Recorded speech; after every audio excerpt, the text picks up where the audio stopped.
Bienvenidos todos y todas a nuestro programa de hoy en La Balanza. Hoy vamos a tratar un par de temas muy importantes para nuestra historia geopolítica. Vamos a precisamente a analizar la exitosa gira del presidente Nicolás Maduro Moros por África, Euroasia y Medio Oriente. También vamos a tocar algunos temas como la participación en el Foro Internacional de San Petersburgo del presidente Putin y, por supuesto, vamos a hablar de las elecciones en Colombia. Para estos temas tenemos un invitado muy especial. Se trata del diputado Mario Silva, conductor de La Hojilla. Bienvenido, Mario. Muchas gracias, Olga, por la invitación. Un saludo a todos los camaradas que nos están viendo.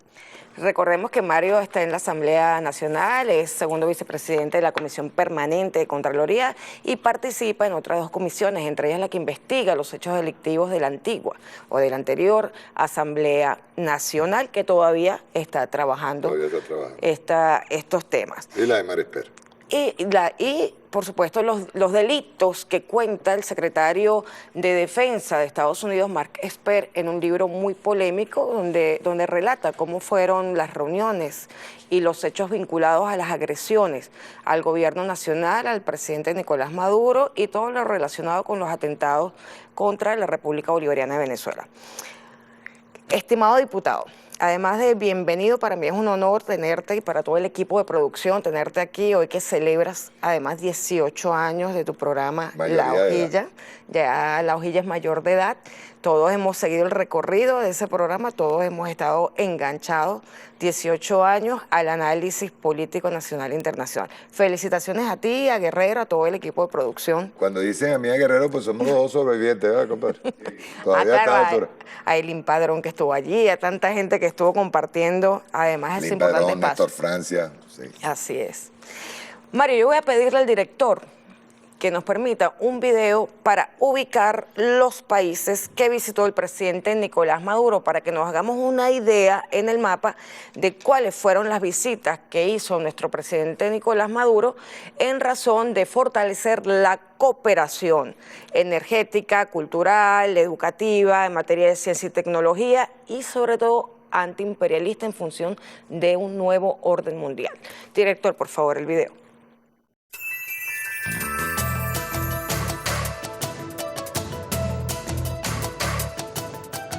Maduro partió de Caracas el 7 de junio en una gira internacional en el marco de la diplomacia que desarrolla el gobierno bolivariano. Turquía, país euroasiático con el que tiene más de 70 años de relaciones diplomáticas y se ha transformado en un aliado de Venezuela en los últimos años. Además de recibir los honores oficiales y visitar la tumba del padre de la patria turca, los mandatarios firmaron acuerdos en agricultura, finanzas y turismo. El presidente Maduro invitó a inversionistas de industria, gas, oro y carbón y agradeció el apoyo de Turquía durante la pandemia. Ambos coincidieron en su visión geopolítica de apoyo al multilateralismo y no injerencismo. El presidente Recep Tayyip Erdogan anunció que visitaría Caracas en julio próximo. Su segunda parada fue la República Argelina Democrática y Popular, donde anunció la creación de un vuelo directo Argel-Caracas, junto a la instalación de las comisiones mixtas de Agricultura, Transporte, Ciencia y Tecnología y Comunicación y Cultura. Además, firmaron acuerdos de finanzas y turismo. Ambos países coinciden en la visión de defensa del pueblo palestino ante organismos internacionales. Venezuela y el país del norte de África mantienen una relación diplomática de más de medio siglo y comparten trabajo en la OPEP. La tercera parada del presidente Maduro lo llevó a Teherán, capital de Irán, donde realizó la agenda más intensa hasta el momento. Con la República Islámica comparten una política antiimperialista y ambos sufren las consecuencias del bloqueo y las sanciones ilegales de Estados Unidos. Reforzaron el acuerdo bilateral por 20 años en materia de cooperación energética, gas, refinerías, petroquímica, finanzas con el Banco Nacional de Desarrollo Irán-Venezuela y en defensa con las capacidades productivas de ambos países. Además, firmaron acuerdos específicos en tecnología para la agricultura. También concretaron los vuelos directos Caracas-Teherán. Destaca la entrega del buque tanquero Yoraco con capacidad para 800.000 barriles y las visitas del presidente Maduro a diversos centros industriales y tecnológicos del país persa. En materia política, se reunió con el presidente Ebrahim Raisi, con el ministro de Petróleo y el líder de la Revolución Islámica, el ayatolá Ali Jamenei. Destaca el arribo el pasado lunes a la isla de Margarita, en el Caribe venezolano, de 23 operadores turísticos iraníes para iniciar la cooperación en esta área. El cuarto país que visitó al mandatario venezolano fue Kuwait, con quien comparten ser uno de los países fundadores de la Organización de Países Exportadores de Petróleo, la OPEP. De hecho, Maduro se reunió con el próximo secretario general de la organización, que asumirá en agosto. También se reunió con el primer ministro de Kuwait para establecer el mapa de cooperación y amistad. En ese sentido, instalaron la Comisión Mixta Venezuela-Kuwait y el presidente venezolano invitó al Foro de Inversionistas de Kuwait a fijar su mirada en el país, especialmente en rubros como el turismo, la energía y el comercio, con propuestas específicas en agricultura. El mandatario sudamericano se comprometió a fortalecer la OPEP y la relación con los países aliados en la OPEP Plus. Su quinta parada lo lleva a Qatar, donde fue recibido en la capital Doha por las autoridades del país arábico. En esta visita alcanzó convenios en materia de turismo, energía y finanzas y discutieron la visión de temas regionales e internacionales. Nicolás Maduro Moro. Azerbaiyán es la sexta parada del periplo internacional que fue valorada como un indicador del alto nivel de las relaciones entre ambos países. Durante el intercambio se señaló la necesidad de ampliar la cooperación en la esfera económica. Además, revisaron junto al presidente Ilham Aliyev los avances de la próxima cumbre de países no alineados. Gracias, querido amigo. Como pudimos observar, efectivamente tenemos allí la gira exitosa en imágenes del presidente Nicolás Maduro, quien fue recibido con honores militares y presidenciales en cada uno de los 6 países a los cuales arribó en esta nueva relación, este fortalecimiento de las relaciones con el nuevo orden que está surgiendo. Diputado Mario, ¿por qué podemos hablar de un nuevo orden mundial en este momento? Fíjate que la visita del presidente o esta gira del presidente se da en el marco de, primero, una cumbre de Davos y de Dubái, en donde se busca el reseteo de la economía, se busca reforzar o, digamos, correr la arruga con la hegemonía, la economía hegemón, la dominante, la que afortunadamente está feneciendo. Pero se da no solamente en el marco de eso, hay una respuesta por parte de Venezuela en contra de eso, en contra de la Cumbre de las Américas también, que se estaba dando en ese marco. Y luego, que esto es bien importante, se da en el marco del 25 Congreso Internacional de San Petersburgo. Eso es muy, muy importante, pues está asomándose ya lo que nosotros venimos conversando hace bastante tiempo, Olga, esto no es de ahora. Nosotros venimos diciendo desde hace tiempo que entre Rusia y China está surgiendo un nuevo mundo en la economía, un nuevo mundo que está insurgiendo en contra de la dictadura mundial económica por parte del hegemón que ha sido desde el mismo momento en que se culmina la Segunda Guerra Mundial con Bretton Woods y luego impone su hegemonía en el año 73 o 72, algo ahí, con Nixon, en el momento que monta la dictadura del petrodólar. Eso todo en este momento está cayendo. Todo está cayendo. Hay una respuesta, no solamente a nivel económico, o sea, y aquí tendríamos que incluir el tema de la operación especial, militar especial que hay en Ucrania, pero no solamente el tema económico. Hay una respuesta multipolar, es decir, de todos los estados, en respeto a soberanía y respeto a los recursos de cada país. Una respuesta a ese hegemón que está feneciendo.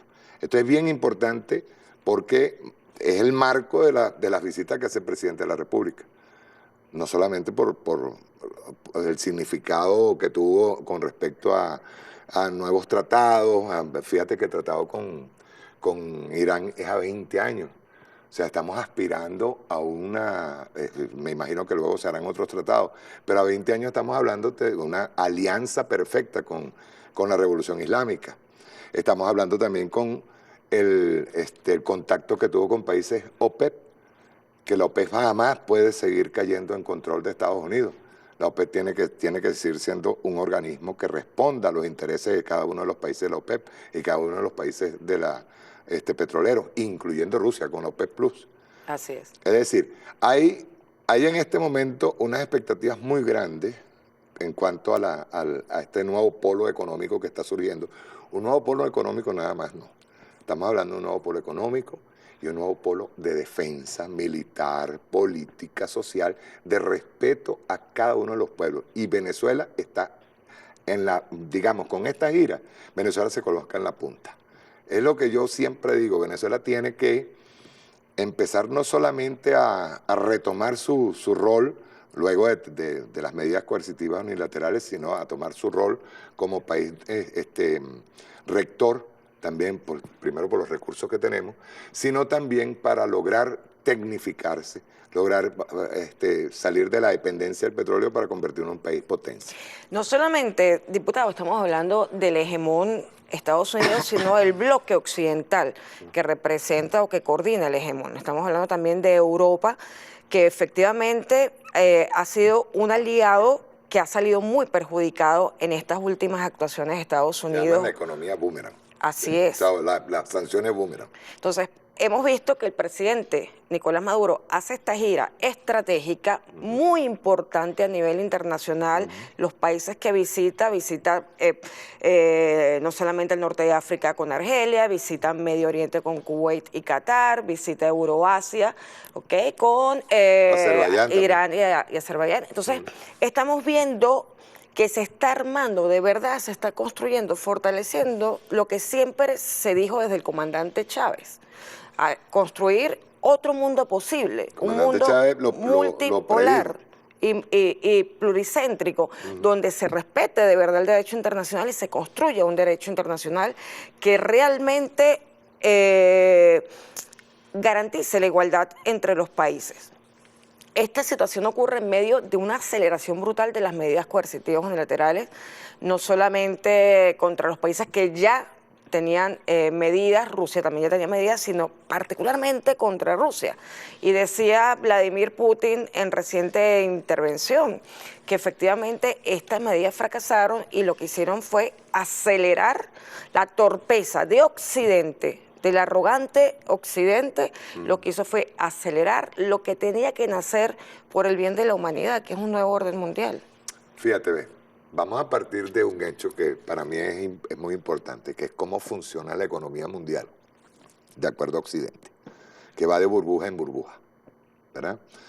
El clásico crack desde allí en el 71, en el 73, en el 2008, que la del 2008 todavía no se han podido recuperar. ¿Qué pasa cuando una economía como la del hegemón comienza a fallar?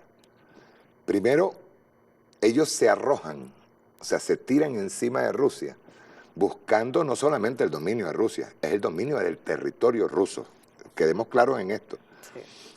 Utilizan a Ucrania, que es el chivo expiatorio en esto, o es el territorio que ellos utilizaron para atacar a Rusia. Y donde había focos de nazismo, ¿no? Ya había focos no, es que ese nazismo viene desde antes. La gente tiene que olvidar el tema de que la guerra de Ucrania es ahorita, o sea, que esa operación militar se da ahorita. No, eso está desde antes del año 2014.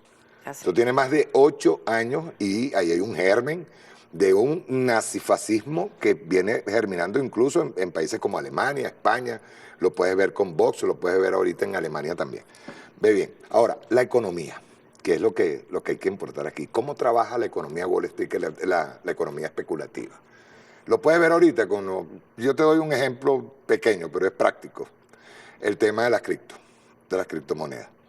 El Bitcoin estaba en $37,000, llegó a 40 y pico. En el año 2017 está dándose la misma situación del año 2017 y te voy a explicar por qué.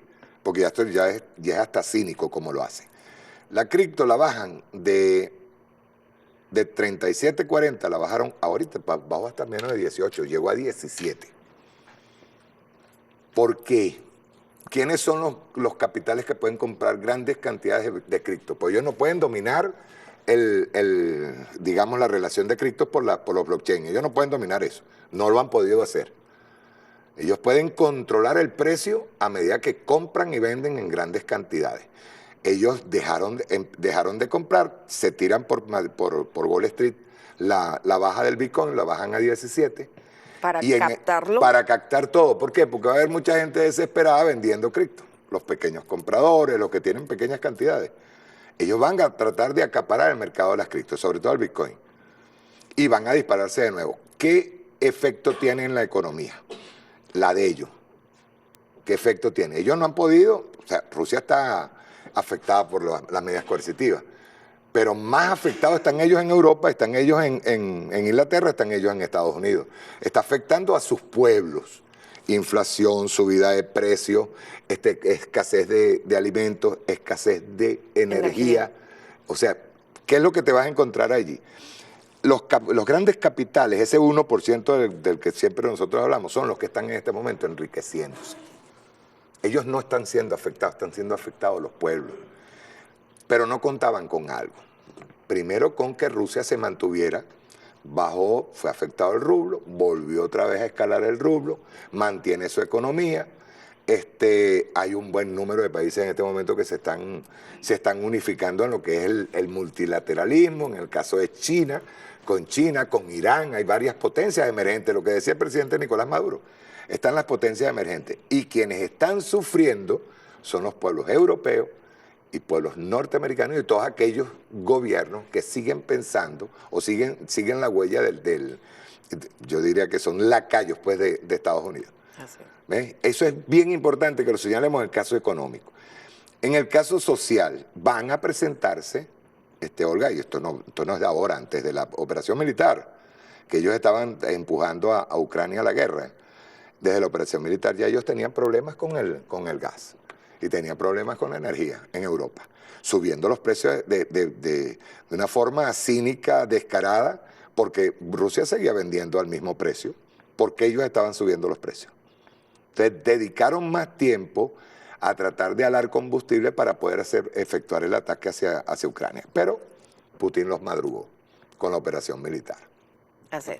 Diputado, nos tenemos que ir a un corte. Ajá. Estamos en televisión en vivo, nos tenemos que ir a un corte en este momento y continuamos hablando de este nuevo orden mundial y vamos a hablar del desarrollo del Foro Internacional, el 25º Foro Internacional de San Petersburgo, que hoy hubo unas declaraciones muy interesantes del presidente Putin y yo creo que es interesante que tú lo analices. Nos vamos a un corte y continuamos en la balanza con el diputado Mario Silva.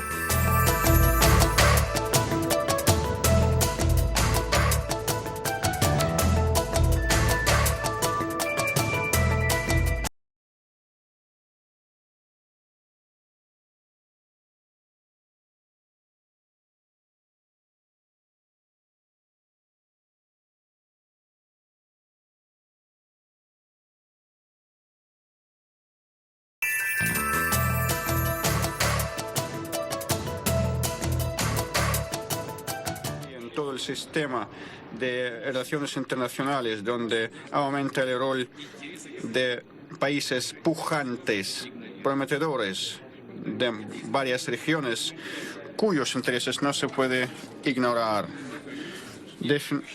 Son indefectibles, son fundamentales y sería una opinión errónea considerar que uno puede esperar que cesen los cambios, que volverá a las andadas. No volverá.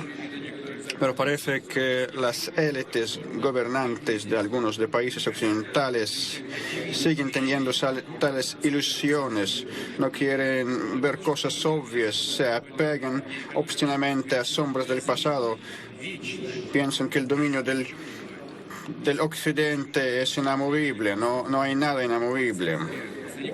No solo rechazan la realidad, intentan contrarrestar el transcurso de historia pensando con las categorías del siglo pasado. Son presos de sus propias equivocaciones, olvidando de los demás, considerando a los demás países su periferia, su patio trasero, su colonia. Consideran que los pueblos de tales países son de segunda clase y ellos mismos son excepcionales. De ahí un incesante deseo de castigar y reprimir económicamente a los que salgan de la hilera, no quieren someterse a ciegas, de manera torpe y con desenvoltura sientan sus visiones en la cultura y sus ideas sobre historia, ponen en peligro en tela de juicio la soberanía e integridad. Basta recordar el destino de Yugoslavia Irak, Siria y Libia. Si no les sale subyugar un rebelde, intentan aislar o suprimirlo. Utilizan cualquier tipo de medidas, prohibiciones de cultura, de deporte. Y esta es la razón del arrebato rusofóbico actual del Occidente y las poco meditadas y tontas sanciones contra Rusia, cuya cantidad y el ritmo de aprobación no tienen precedentes. El cálculo es claro: de un golpe aplastar la economía rusa por vía de romper las cadenas de negocio, congelar los activos y revocar las compañías, retirar las compañías accidentes de nuestro mercado, fracasaron.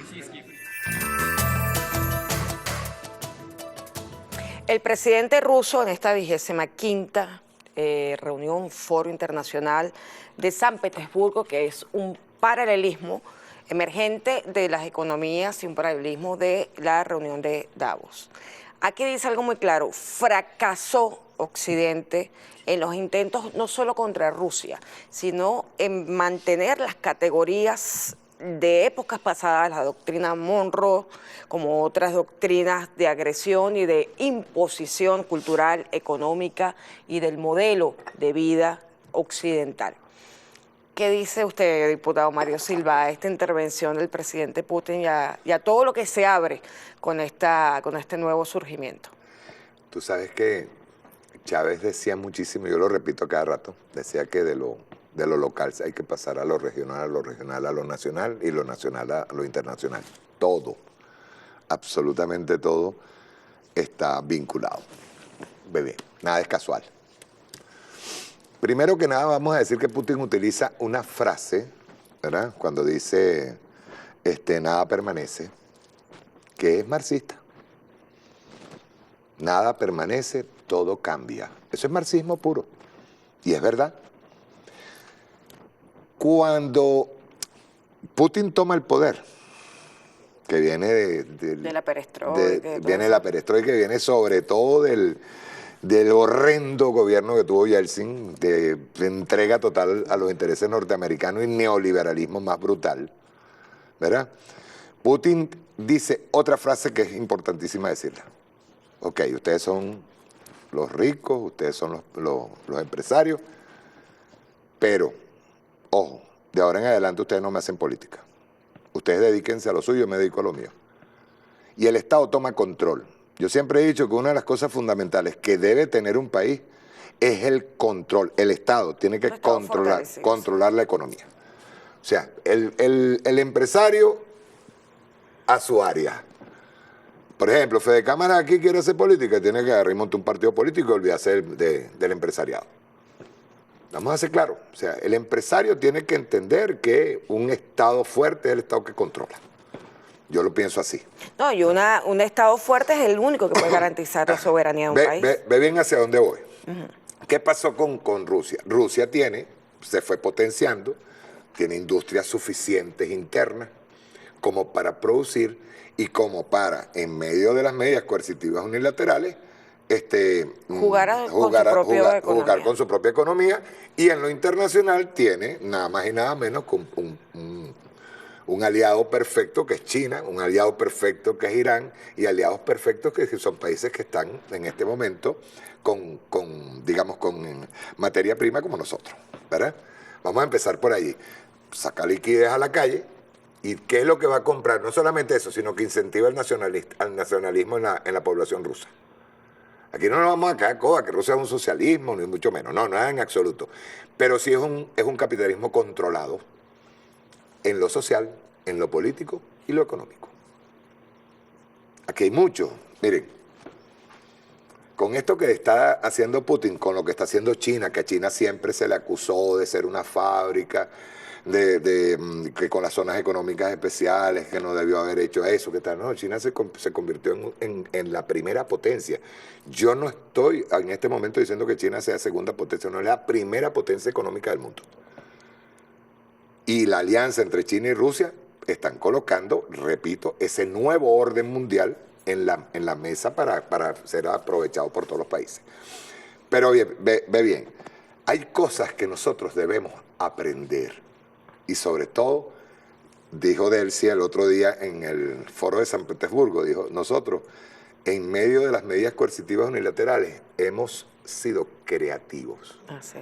¿Por qué? Porque la pandemia nos obligó. Las medidas coercitivas unilaterales criminales nos obligaron a ser creativos y pasamos de importar el 85% de los alimentos a producir el 91% de los alimentos. Eso es bueno.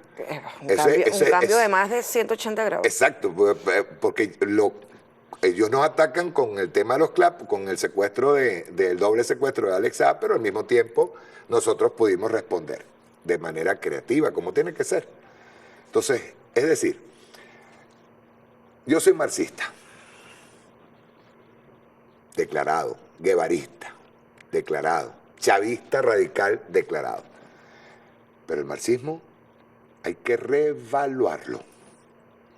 Hay que sentarse, hay nuevas tecnologías, hay nuevos mecanismos en el mundo que tienen que ser evaluados. Y segundo, algo que nos decía siempre el comandante Chávez, nos decía, nosotros tenemos que construir desde adentro con nuestras características sin copia, sino nuestras características. Podemos tomar algunos elementos teóricos, sí, pero nosotros tenemos que construir de acuerdo a nuestras características. Tenemos que respetar las características de los demás países. Eso forma parte del espíritu de la multipolaridad. O sea, nos respeten nuestra soberanía y hagamos un ganar-ganar con la relación internacional con los otros países, que todos tienen que convertirse en aliados. Es importante, Mario, volviendo a tú que tocas el tema de los aliados, en esta gira del presidente Nicolás Maduro hubo, digamos, unos temas que fueron fundamentales yo sé que esto que acaba de decir va a generar roncha. Ah, sí. Cosa que me produce el más leve escozor, ¿verdad, camarada? Mira, la gira del presidente tocó varios temas que son fundamentales para Venezuela. El aspecto del intercambio en materia de ciencia y tecnología, sobre todo con países como Irán, que ciertamente se vieron obligados venturosamente a desarrollar su propio talento y su propia tecnología, también por la agresión y las medidas coercitivas unilaterales. Lo mismo ocurre con otros países que están aliados a Venezuela y con los cuales hay intercambio, entre ellos Rusia, que también desarrolló su propia tecnología. Hay acuerdos en materia de turismo, hay acuerdos... Una pregunta que te quiero hacer, Olga, ¿de verdad tú crees que cada quien tiene su propia tecnología? Yo estoy segura que, por ejemplo, Irán desarrolló te hago una observación. E hizo ingeniería inversa de la tecnología de Estados Unidos, pero con su propio talento. Exacto. Igual que nosotros hemos trabajado en medio de la... Pero es que quería hacerte una aclaratoria, porque es que todo el tiempo van a salir ellos con sus derechos de autor y qué horror que nosotros, que fuimos los primeros, hicimos los drones, ahora Irán tiene drones. No, nosotros tenemos derecho a la defensa. Yo decía, Olga, y con esto te quiero aclarar algo, es que si nosotros queremos construir celulares, tenemos que desarmar uno en un laboratorio, ver qué tiene, y si tenemos la materia prima y tenemos todos los elementos, nosotros construir los nuestros. A ver si me entiendes. Sí, eso forma parte del avance que tienen todas las naciones, el avance que tiene China. China antes, ¿qué era? Un productor de baratijas. ¿Ahora qué es? Rusia, ¿qué era antes? Un esclavo del neoliberalismo de Yeltsin. ¿Qué es ahora? Es la única manera que nosotros tenemos de enfrentar el imperialismo. Y al viejo hegemón, y a ese viejo orden mundial que en este momento nos está planteando es un reseteo. Un reseteo en donde va a haber más pobreza, va a haber más riqueza para ellos, para un sector, pues ellos dicen que son los dueños del nuevo orden que viene, y están equivocados. Están equivocados y están pasando por encima de las Naciones Unidas, están pasando por encima de la Carta de las Naciones Unidas, están pasando por encima de la Corte Penal Internacional. Estados Unidos se ha burlado de la Corte Penal y luego la lanza contra Venezuela, o la lanza contra Rusia, o la lanza contra otro. ¿Estás entendiendo? Sí. O sea, nosotros tenemos que ir en producción y en tecnología. Me importa un pito si los copiamos o no los copiamos. No, es copiarlos y mejorarlos. Claro. No, bueno, cuando habla el presidente Nicolás Maduro, la vicepresidenta Delcy Rodríguez, de la creatividad, del talento, ha sido parte de defendernos tecnológicamente y científicamente. Y no sentí antes. prurito por eso. No, para nada. Ni complejo ninguno. Estamos más bien muy orgullosos de toda la resistencia del pueblo venezolano, así como está orgulloso el pueblo iraní de su resistencia y de sus logros, así como está el pueblo de Rusia en este momento, con la resistencia y la jugada económica y la jugada nacional en contra de la rusofobia y todo el ataque de la OTAN contra La rusofobia, Rusia. que es una variante del nazifascismo que quieren imponer de nuevo. Es así. Pueblos de primera y pueblos de segunda. ¿Cómo es eso? Es que la Tercera Guerra Mundial, como decía Fidel Castro, es contra el nazismo, contra el fascismo. Eso es así, estamos en medio de esa lucha desde la vida, desde las posibilidades de construir un mundo multipolar frente a las pataletas de ahogado. Ya agarré del calor. hegemón. Así. Mira, diputado, nosotros tenemos varios temas que desarrollar para aprovechar el tiempo. Hoy me imagino que está corriendo con la hojilla y sus 18 años. Son momentos cruciales para la historia del mundo. Hay un hecho político también muy importante que hay que hablar con usted. Yo quiero ir a un corte para tomarnos todo el tiempo y poder desarrollar el cambio histórico que pudiera darse en Colombia. Nos vamos a un corte y continuamos con el diputado Mario Silva.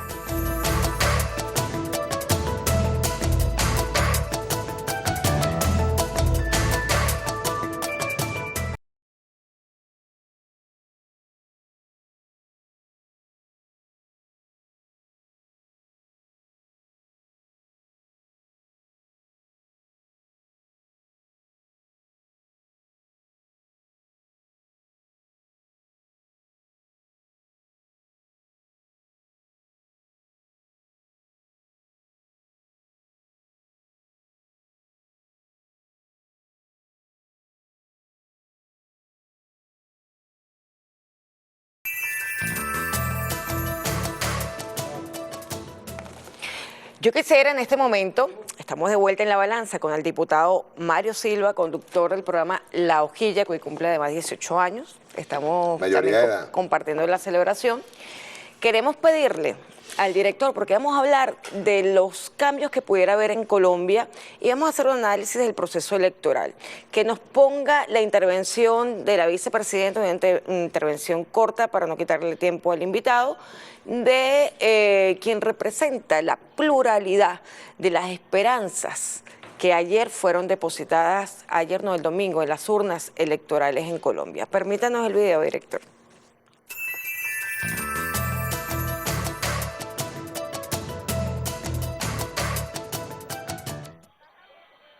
Hermanos y hermanas, hemos avanzado en un paso muy importante. Después de 214 años, logramos un gobierno del pueblo, un gobierno popular, el gobierno de la gente de las manos callosas, el gobierno de la gente de a pie, el gobierno de los nadies y las nadies de Colombia.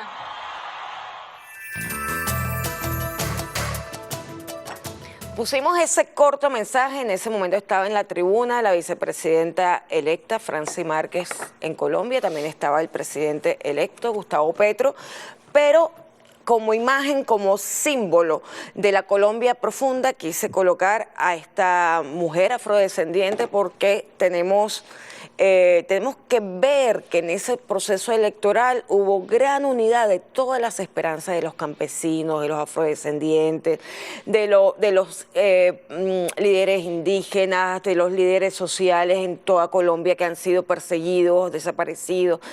Es la Colombia profunda la que decidió votar por un cambio, aún sabiendo, obviamente, nosotros que va a ser muy difícil porque Colombia se ha convertido en un estado que arropa mafias como la del narcoparamilitarismo. Va a ser complicado. Pero ciertamente Gustavo Petro, con 22 millones de electores, logra más del 50% de los votos a su favor en una segunda vuelta en un balotaje que normalmente se hace para perjudicar a nuestros partidos, nuestros sectores de izquierda. Esa segunda vuelta ayuda a que se hagan alianzas en contra de un posible ganador que pueda transformar la realidad. Diputado, Colombia, el pacto histórico, venimos de la Colombia humana que fue uniendo estas voluntades, estos dolores desde hace 214 años, desde el tiempo en que había un pensamiento antiimperialista, porque era el pensamiento de Bolívar que estaba caminando también por esas regiones. Estamos hablando de la mujer negra del Chocó que está votando, estamos hablando del niño que acompañó a la madre a votar, estamos hablando de las esperanzas allí puestas. Cuéntanos cuál es tu impresión con esto. A ver, voy a partir de una emoción fundamental que yo tengo.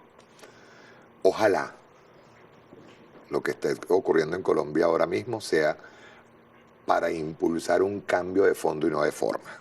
Ojo, lo vengo diciendo, yo tengo mis dudas, y no con los que eligieron, sino con esa oligarquía asesina que sabe, y en este momento de estar muy desesperada, y sabe que tiene que mantener el control. O sea, eso es para ellos fundamental. Yo te voy a compartir un análisis que yo se lo pasé a ustedes por WhatsApp, pero es bueno que lo... Y a partir de ese análisis yo te voy a hacer mis observaciones. La historia y sus consecuencias tardan en expresarse, pero cuando lo hace emerge brutal e incontenible, golpeando el rostro del poder infame que da por descontado a los aplastados de siempre. Sucedió en la hoy República Bolivariana de Venezuela en 1989. Me detengo allí. ¿Quiénes salieron a la calle en 1989? Salió el pueblo. Los empobrecidos. A mí no me va a decir nadie, a mí no me vengan analistas diciendo que eso fue un movimiento, que fue manejado por... No, señor, el pueblo anárquico salió y dijo basta al neoliberalismo recién impulsado por un señor que venía haciendo promesa de lo que fue su gobierno anterior, que era Carlos Andrés Pérez. Lo mismo pasó en Colombia. ¿Quiénes capitalizan lo que está pasando en Colombia? Lo están capitalizando ahorita lamentablemente, debo decirlo, con los mismos análisis de siempre. Guerra de hace 70 años, con el tema de la guerra de guerrillas, el Bogotazo, con Gaitán, la muerte de Gaitán, luego los asesinatos, crímenes, cómo la oligarquía fue exterminando uno a uno todos los partidos políticos que la adversaban o que le podían hacer peso. Algunos de ellos conservadores, para hacerte el concreto. Paramilitarismo, narcopolítica, narcotráfico, pero nos estamos olvidando de algo, Olga. Que eso, todo ese análisis de los críticos aplasta una verdad que está subyacente, que está por debajo, y que va en evolución igual que un volcán, que es el que realmente es afectado al final, que es ese pueblo. Colombia es un país racista, con una colonia racista. Viene desde la colonia. La oligarquía colombiana no solamente es criminal y vive del narcotráfico y vive son terrófagos. No es solamente eso, sino que son profundamente racistas. Así es. ¿Quién es Francia Márquez, Olga? Es la imagen de los aplastados. Es la imagen de los sin voz. Yo no sé hasta qué punto los sectores de izquierda en este momento en Colombia puedan entender eso. Pero lo que está en juego ahora mismo es la reacción volcánica que tuvo ese pueblo en esta... Yo vi videos, Olga, en donde veía a la gente de la costa gritando primera vicepresidenta, 219 años, me dices tú que no había un gobierno popular, y no 214. solamente popular, sino que no habían puesto una persona afrodescendiente en ningún cargo. Siempre era el blanco pastuso, ¿entiendes? El blanco colonial, es el que gobierna Colombia, son 4 o 5 familias, eso es todo. que es lo que hay que ponerle atención, prestarle atención. El mismo Petro tiene que prestarle atención. Las guerrillas, FARC, ELN, todos ellos tienen que prestarle atención a esto, a lo que está surgiendo, que es el pueblo aplastado, fue el desplazado, fue al que aplastaron siempre en los barrios, al que asesinaron y parecía que todos vivían con miedo. En este momento ya no hay miedo. En Colombia está pasando algo que es extraordinario y si no lo canalizan, va a ser peor. Tienen que canalizarlo. Por eso es que yo digo, yo vi las elecciones, las primeras, luego el balotaje. Mira, lo del candidato de la derecha fue una vergüenza. Eso fue llevado ahí artificialmente para poner contra la pared a Petro y a Francia. Así como lo oye. Eso está de anteojito. Una basura como esa no podía haber sido candidato jamás. Jamás. Lo colocaron como una opción de Uribe para ver si el colombiano medio agarraba y decía, no, yo prefiero a Roberto Hernández, creo que se llama, a Petro. Eso es todo lo que estaba haciendo la oligarquía. La oligarquía está haciendo su juego, el juego que siempre ha hecho. Y lamentablemente los sectores de izquierda también están haciendo el juego que siempre han hecho. Y están ignorando un nuevo elemento, que para mí es muy importante, el elemento pueblo, el que surgió aquí en el año 1989 y hoy mantiene y sostiene la revolución bolivariana.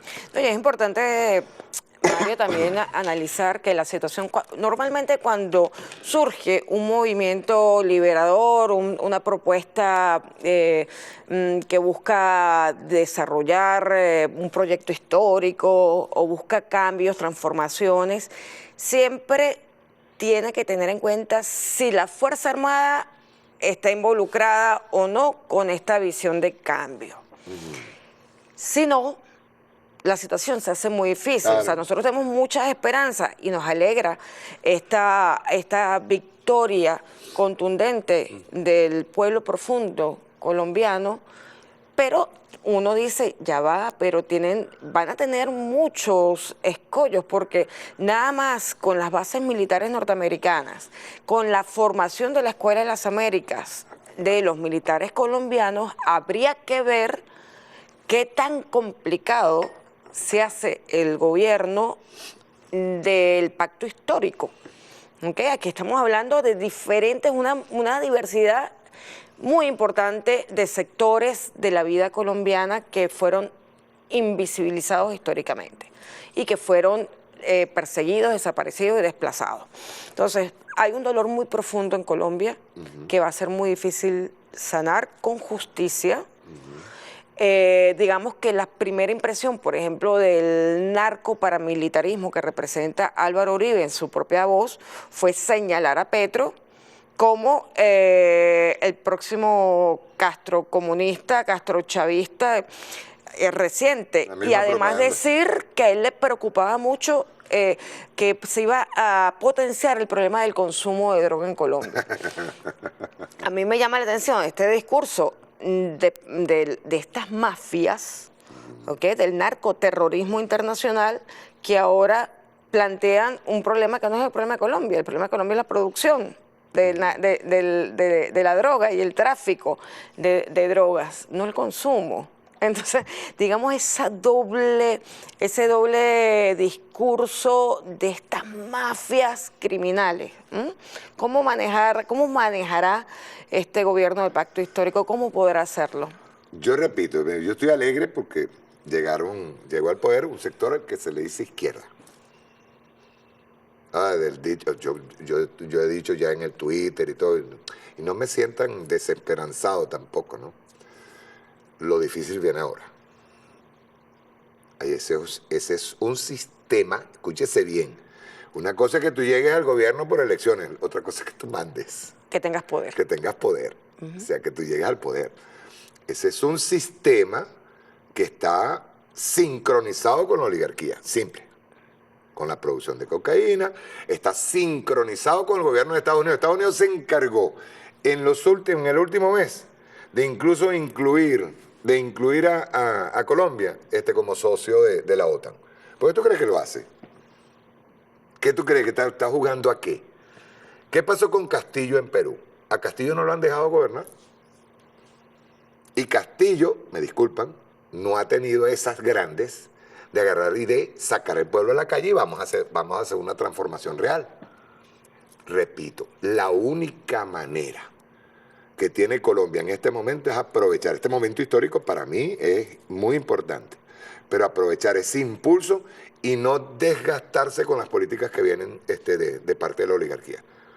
Vicky Dávila, la menciona así con todo su nombre, Vicky Dávila, periodista de Semana y periodista de RCN, compadre. De RCN. ¿Qué hizo? Ya entrevistó a Petro con su señora y sus hijos. ¿Tú sabes a quién recordé? Cuando estaba recién electo el comandante Chávez, le mandaron a Napoleón Bravo a presentarle hasta las charreteras, ¿te acuerdas? Le decían las charreteras así: aquí tiene las primeras charreteras que usted usó cuando era cadete. ¿Qué tú crees que están haciendo en Colombia? Van primero, ya los gringos, como ¿te acuerdas de Reinach? Que llegó y le dijo a Chávez, nos preocupa. Se le van a acercar a Petro, si es que ya no se le acercaron, a decirle que les preocupa. Bueno, ya lo dijo Álvaro Uribe. Es que Álvaro Uribe no es vocero. Álvaro Uribe es vocero de la mafia cocainera en Colombia, pero el que es realmente vocero del gobierno norteamericano en política es el embajador de los Estados Unidos, que ya tiene que haber hablado con Petro. Uribe es un delincuente, un mafioso, que tiene una espada de Damocles en la cabeza, que cuando la oligarquía ya no lo necesite lo va a meter preso y se lo va a mandar a Estados Unidos. Pero ellos van a tomar el poder y escucha, te voy a dar voy a predecir algo que es muy, pero muy malo. Mientras estuvo Uribe y un lacayo de Uribe como Duque, el control de la distribución de drogas se hizo se institucionalizó, el Estado la tenía. Cuidadito si ahora, para demostrar que la ingobernabilidad de Petro, no empiezan a surgir aquellos capos de la droga como Pablo Escobar y compañía, empiezan a aparecer en los barrios. Recuérdenlo. Bueno, evidentemente lo que pasó con estos capos fue que fueron suplantados por la propia Estado. institución. Ajá, pero ahora pueden revertirlo. Sí, no. Bueno, pero de todas maneras, diputado, sigue siendo una victoria de la esperanza del pueblo. Pero es que ya va, vamos a repetirte, yo estoy alegre, pero el problema de fondo viene ahora. Claro, Mira, claro. Si nosotros vemos ahora mismo el mapa en América Latina, todos los pueblos están otra vez tomando cauce para la izquierda. Eso para mí es más importante que cualquier victoria en un país X. Ahora, la interpretación que hagan los líderes de esas victorias son las importantes. La interpretación, no me crean que yo soy pesimista así nada más. No, eso es un poquito. No, yo me alegro. Hay una realidad, diputado, que es que ciertamente, como va a ganar usted Lula. dice... Lula va a ganar. Pero ¿tú crees que a Lula ya no lo están tocando? Y le están diciendo, mosca. El lawfare en Brasil todavía pende sobre Lula, ¿sí o no? Sí. Están, digamos, propiciando la división en Argentina.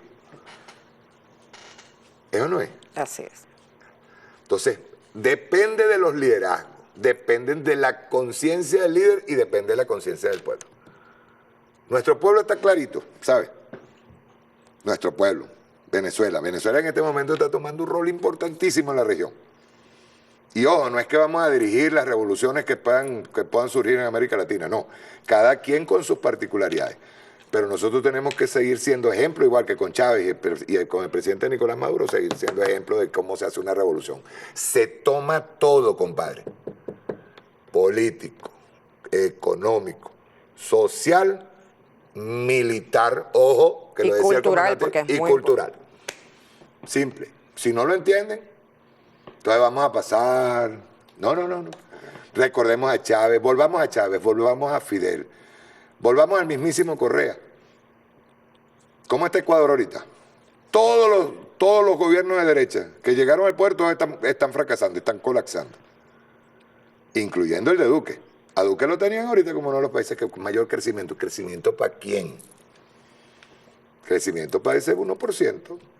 Por eso te digo, Francia Márquez es el rostro de los colombianos, Olga, en este Fíjate momento. que, por ejemplo, si uno analiza electoralmente en este balotaje, los departamentos que históricamente han sido más deprimidos, por ejemplo, en el Chocó, que es la zona pacífica, que es, digamos, la costa negra Ajá. afrodescendiente Muy de deprimida. Colombia, muy perseguida además, porque además es zona selvática, ahí desaparecían a los líderes sociales y no pasaba nada. Sí. Votó un 80% por el pacto histórico. Nariño, que es Los zona los fronteriza, es la Simó. zona sur, zona campesina, zona también donde hubo masacres importantes, votó casi también el 80% por el pacto histórico. El Cauca, que ese departamento además allí tiene como símbolo la minga, que es, digamos, la unidad de los pueblos indígenas, la lucha y la resistencia indígena colombiana, también votó por un alto porcentaje, casi el 70 y tanto %, por el pacto histórico. Yo no puedo subestimar, como venezolana, desde nuestro proceso, el proceso colombiano, porque ha sido un proceso muy duro, muy doloroso, llegar hasta donde están. Y va a ser, como tú dices, muy difícil, pero las esperanzas siguen puestas yo nunca las pierdo. en el pueblo que tiene que dar Es más, grandes de hecho, batallas. te voy a decir algo.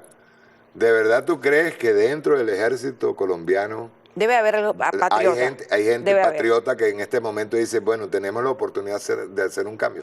Debe haber algún patriota, aquellos, ¿te acuerdas cuando se planteó la agresión desde Colombia contra Venezuela? Claro.